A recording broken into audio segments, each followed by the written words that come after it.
What up, fam? So if you want to see how I got from here to here, then stay tuned. What up, people? This is just Jade checking in with you from the Jade Garden, and I just want to give you an update on what I'm doing with my little old corner of the world. So we got a lot of rain that's about to come through, and I wanted to get this video up before that happened because otherwise this may never see the light of day.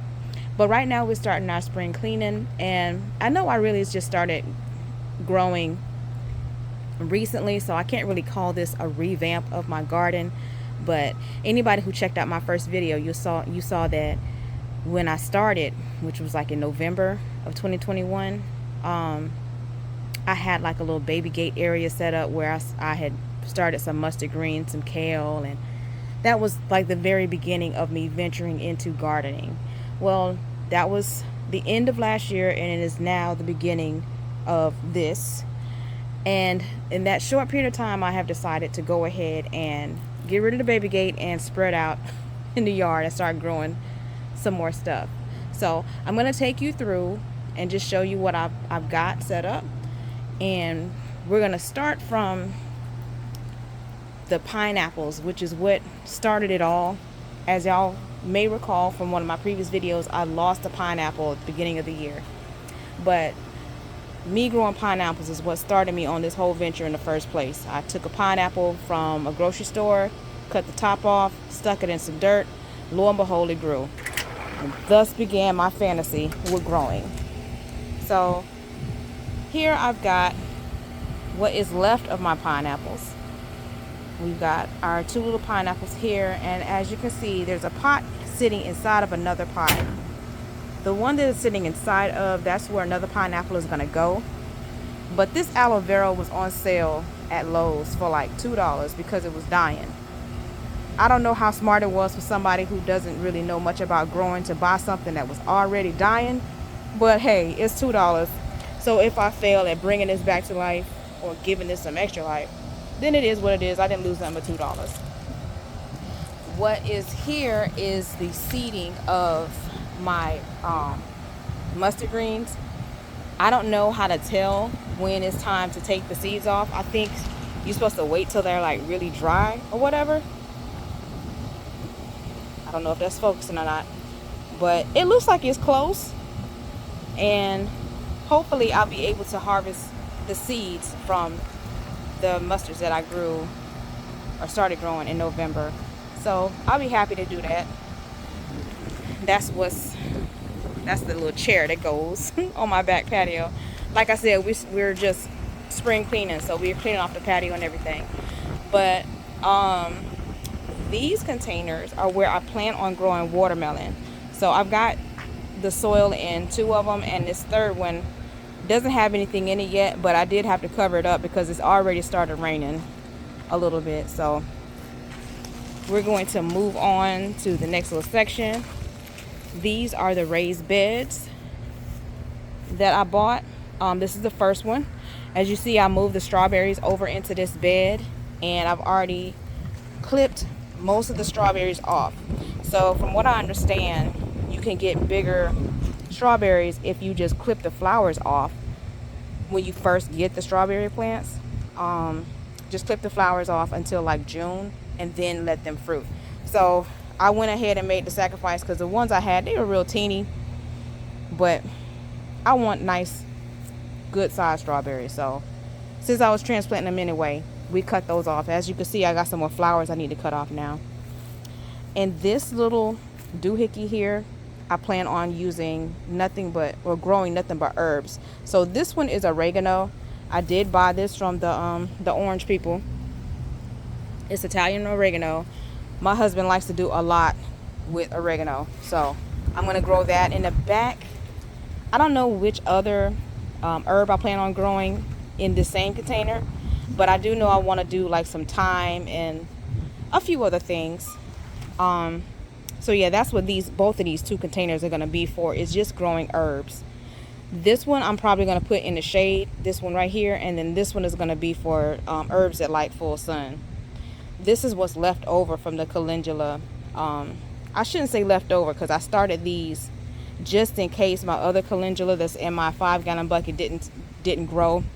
And most of them in the bucket did not, but I'm kind of glad they didn't, because the ones that did, yeah, they they wanted to show out in that bucket. But that's the other half of the bed. I don't know what I'm gonna do right here. I was thinking of doing maybe some squash and zucchini, and maybe even some cucumber.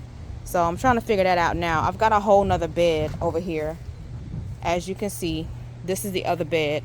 Now, don't judge me. What had happened was, I was trying to make something that was going to trellis over the bed to give it, not just make something where it could have a canopy, but something that was going to give it shade, because our spring turns into summer real quick, and it gets like silly, stupid hot here in Florida. So this is an epic fail. I'm going to be taking this down, this little top part, but don't y'all like that lean? Anyway, so yeah, that's the extra bed. I have no idea what I'm going to put in it yet, but it's there when I'm ready for it. That's the other little part of my chair. And this is the pomegranate tree. I don't know what type of pomegranate, but I swear, like last week, this thing was butt naked. It didn't have like nothing on it, no leaves, nothing.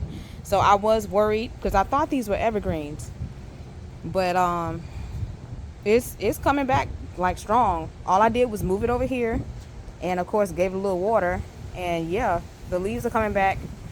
So that's what that is.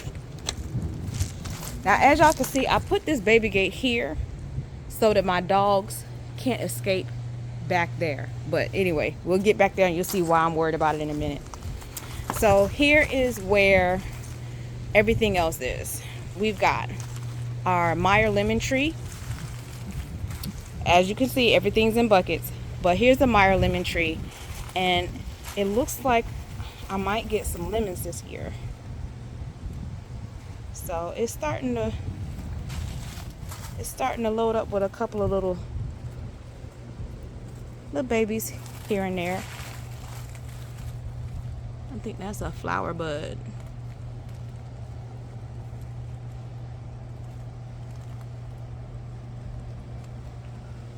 So she seems to like it over here in this corner. And I think y'all know I haven't named my trees yet, but I'm thinking about calling her Lisa Ray. We shall see. Here is a tomato plant. It is a husky cherry red tomato. I got this from the orange people. And when I put it in the pot, I got my little mulch going, but y'all check it out. Got me a little cherry mater trying to come up through.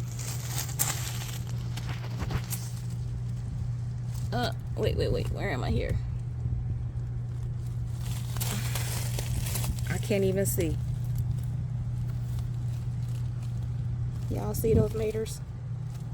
I don't know if it's focusing. There it is. Look at them trying to show out. So that is a husky cherry tomato. And then this is the rabbit eye. Oh, sorry, my finger was all in the camera. This is a rabbit eye blueberry. I don't know what it's supposed to look like. I think it's supposed to look like this.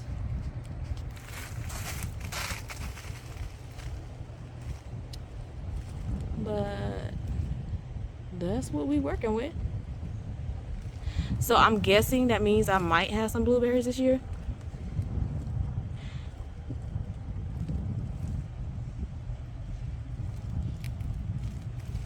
That will look funny.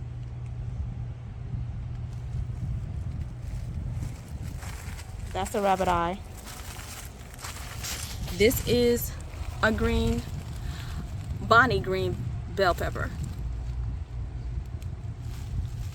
And I know, from what I understand, I'm supposed to take off, if I want it to bush out instead of growing real tall, I need to take out like basically all the leaves from the bottom, and then make sure I have at least 4 to 6 leaves left on top. So this is the red bell pepper, and I'm gonna do the same with that one. Okay, sorry y'all, operator error. I accidentally cut the video off while I was recording. But anyway, that's the the red bell pepper. And I did say that backwards. When I said you're supposed to cut the bottom off, you're actually supposed to leave the bottom leaves on and clip off the top part. So you want to make sure you have at least, I think they said 4 to 6 leaves at least left from the bottom going up, and then clip off the top of the plant to make it bush out. So there's that. And then we have, this is the high bush blueberry. So I almost didn't save this plant. Now I think if you've seen any of my other videos, this is one that I got from a nursery in Jacksonville. We call it Andy's Nursery, but I don't think that's the actual business name. But the owner, his name is Andy, so we call it Andy's Nursery. Point is, another nursery told me that these don't grow too well here in Florida. But I've seen videos where other people here in Florida, Jacksonville, Florida, have high bush. So we just gonna see what happens with this one. Also, it's not dead yet, so yeah, let's just let it do what it do and work with that. So look, y'all, look at that little blueberry. I probably won't even get to eat that one. It's the only one I see that's like that. You've got these little the wind is blowing, I hope it's focusing, but you got those little berries right there. Oh, wait a minute, stop the press, there's another one. I don't know if you can see it in there. It is right there. But y'all, I'm gonna have me a whole feast on them 2 little blueberries. Anyway, so that's the high bush. And then here again we have another husky cherry tomato. So there's that one. This one I don't think, yes it does. Let me take it back before it even escapes my mouth. I was gonna say I don't think it's got any tomatoes on it, but it does. I didn't expect to get tomatoes so soon on something I just got. Like, I expected to have to work a little bit harder to get them. But they're here, so let's see how well this progresses. And then over here is the other rabbit eye. Now this one again came from Andy's Nursery, and like I said, you can see a big difference between this rabbit eye and that rabbit eye. Like, a very big difference. So everybody's trying to get their leaves back, but even still, with just the branches that are left over, you can still see a very big difference. And this one doesn't have any blueberries on it yet, and I'm not expecting anything. This particular branch, this came up at the end of last year. I mean, it's a new plant. I haven't even had it a year yet, of course, because like I said, I just started gardening. But that's a long branch to get for last year. I haven't gotten any other branches though. Now this I did just get. This is my little trellis for my muscadine grapes, and that's what these 2 pots are. So as you can see, there's nothing on the muscadine grapes yet, and I think it's because, well, I'm pretty sure it's because I have them mostly in shade right now. I don't really have an option to give them like a lot of sunlight, but if I just wait a minute, this area is gonna be full of sun. So I'm saying probably maybe by the end of March, this whole area will be flooded with sunlight for like the majority of the day. So it'll have a little bit of a late start, but we got a long growing period, so it's all right. I'm sure I'll get something. If I don't get it this year, I'll probably get it next year. I don't know what I'm gonna do with those yet. I'm sure they'll come in handy, but I have moved my rain barrel to right here.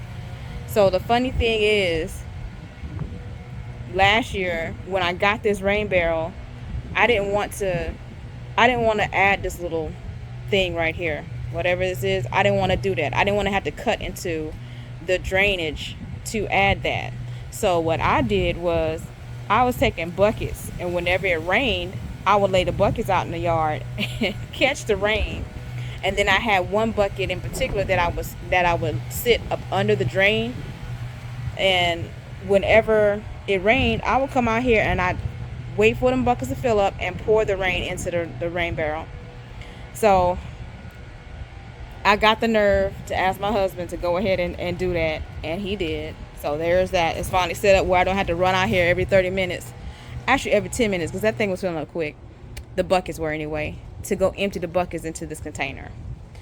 So with that being said, we're going to move on down. And we're basically at the end of our little tour here. As you can see, this container on the left doesn't have anything in it, and that's because I don't know what I want to put in it. I know I want to get at least 2 more trees. I was thinking maybe a plum tree and a tangerine tree, but I don't know yet. Because when I did finally, after the pineapples, I started getting trees. So I guess it's really because that's where my comfort level was. I think trees are probably easier to take care of for somebody that's new anyway than something like, you know, cucumbers and eggplants and all that stuff. So I started out with trees, which is why I got so many. Well, in my opinion, I got many. Anyway, this mango tree, however, begs to differ. The mango tree is wondering, what am I doing? Why am I naked? And that's because when we had a freeze last month, we had I think the temperature got down to like 25, 26. It was low. Yeah, I covered up the plants, but this mango was not hearing it. So it wasn't hearing it, and the leaves just went to Haiti. But I also think I have a fungus issue going on with this mango tree. So it may have lost its leaves, but it looks like it's trying to come back. So as long as it don't die, I'm gonna keep trying. But I'm trying to address the fungus, what I think is fungus issue. And I know this rain is not going to help any, because it's supposed to rain for a good 3-4 days here. But we'll just see how it goes with the mango tree. And this last thing here is a miracle plant. The miracle berry is a berry that I don't really know too much about, but from what I understand, when you eat the berry, it doesn't have like this awesome taste or whatever, but it does coat the receptors on your tongue so that when you eat something that's sour, it makes you taste something sweet instead. It's like it coats your sour receptors so that when you eat something like a lemon, let's say, it'll taste like lemonade. Or anything that's sour or tart, you won't taste the sour or tartness. So I just thought that was neat, so I went ahead and bought the plant.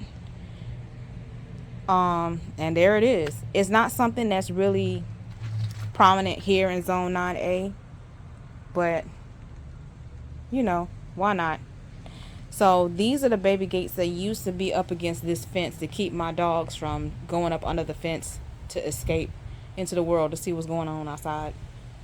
And then I just bought this little shed, this little cabinet here to house a lot of the other stuff, like so.